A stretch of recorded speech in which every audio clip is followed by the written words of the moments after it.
I've been very encouraged by the release of the Statement of Faith and by our current sermon series. I read it when it was released and was surprised by how affected I was.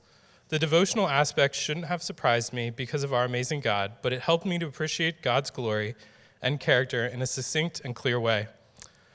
I made a point of reading it immediately because the specifics of what we believe binds us together as a church and a family of churches in a way that is distinct from how we are united with all believers.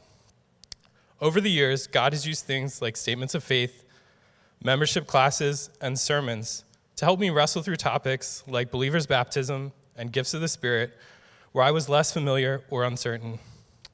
This resulted in the direct action of being publicly baptized, strengthened my convictions in several areas, and gave me a greater sense of unity with the brothers and sisters in our church.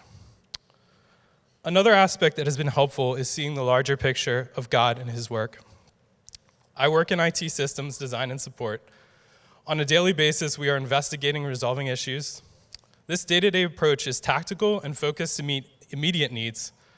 However, we are only successful in the long run if we occasionally step back to see the entire system at once, understand its purpose, and where we are going with it. I found that the Statement of Faith worked in a similar way. It helped me to step back and see the bigger picture of Scripture in a way that helped me to more fully understand how my daily life fits into God's big plan.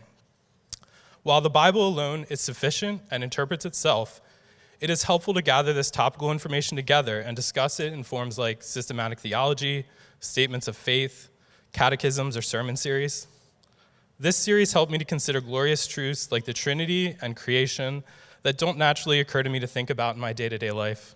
And yet, when examined, they prove incredibly relevant. The Statement of Faith in this series have reminded me how big God is and that God is so much more than my limited temporal experiences. Thank you.